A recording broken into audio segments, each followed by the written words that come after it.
A pior coisa que Janet Yellen poderia ter feito foi ter continuado com a postura dovish e descartado um aumento da taxa. Christopher Whiffer, da Macro Advisory.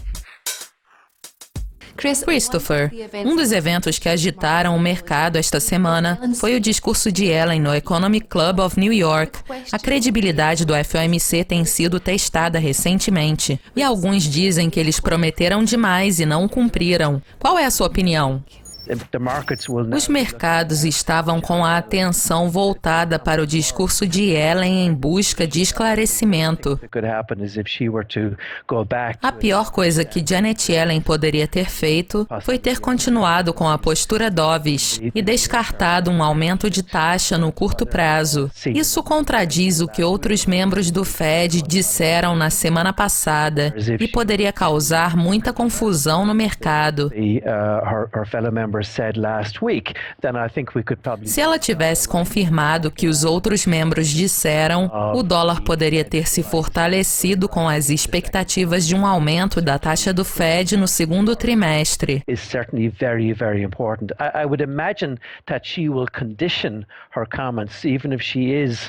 Nesse sentido, o discurso de terça-feira foi muito importante. Se Yellen tivesse adotado um tom um pouco mais hawkish, fazendo referência às tendências econômicas, e na sexta-feira, os números da folha de pagamento não agrícola viessem fortes, as chances de um aumento da taxa no segundo trimestre teriam aumentado. E o dólar teria subido esta semana. Esta semana, tivemos mais notícias sobre o estado da zona euro e a incerteza política parece ser a maior preocupação no momento. Você acha que os dados serviram pelo menos para justificar as ações do BCE? As preocupações são muitas e os desdobramentos dos ataques terroristas e da crise dos refugiados estão afetando o sentimento do euro e dos ativos da zona euro.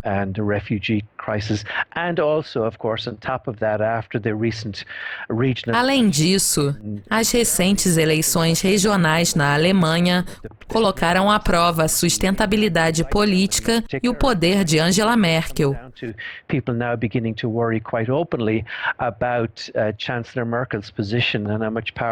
Quando analisamos as perspectivas para os mercados até o final do ano, os sinais estão vermelhos na Europa e a situação parece que ainda vai piorar. Nesse sentido, se o Fed tivesse sido um pouco mais claro e eliminado a confusão, os ativos denominados em dólar poderiam ter predominado mais uma vez este ano, porque teriam sido a aposta mais segura, mesmo com as incertezas das eleições de novembro. Um outro fenômeno afetando os mercados é o iene japonês. Especuladores dos mercados de futuros estão apostando em um crescimento quase recorde das posições longas líquidas do iene. Que outras moedas deveriam ser monitoradas esta semana?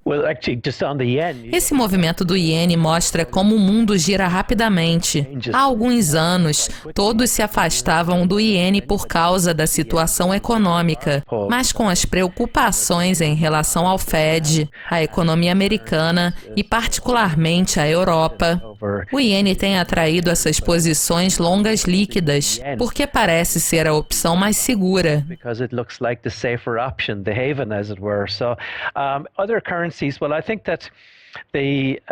Em se tratando de outras moedas, considerando os países produtores de petróleo, o dólar tem um impacto sobre os preços das commodities. E se subir esta semana, os preços do petróleo poderiam recuperar até 10% nas próximas semanas.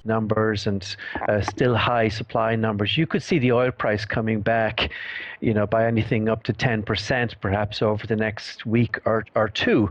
And that, of course, would undermine then the commodity currencies, the Russian ruble and... Obviamente, isso afetaria moedas commodity como o rublo, a coroa norueguesa e o real brasileiro.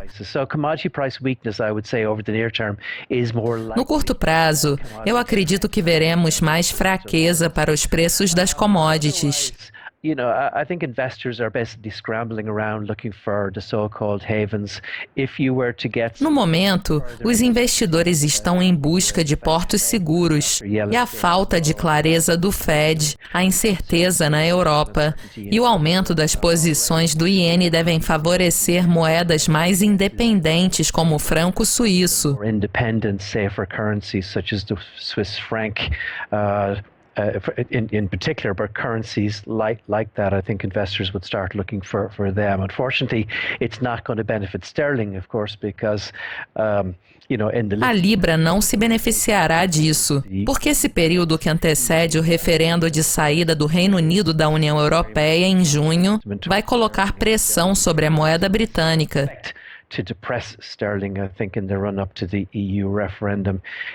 Nesse sentido, estamos em um estágio em que não há muitas saídas, particularmente para fluxos de investimento de alto volume. Se o mercado tiver mais clareza sobre as ações do Fed, os fluxos vão voltar para o dólar. Entretanto, se o sentimento for de incerteza, é mais provável que o ouro, as moedas mais independentes como o franco suíço e o iene atraiam mais fluxos, simplesmente porque a incerteza sobre essas moedas são menores comparativamente. Christopher, obrigada pela participação. Isso encerra nossa entrevista, mas continuem conectados à Dukascopy TV para mais atualizações sobre os movimentos do mercado de câmbio. Até mais!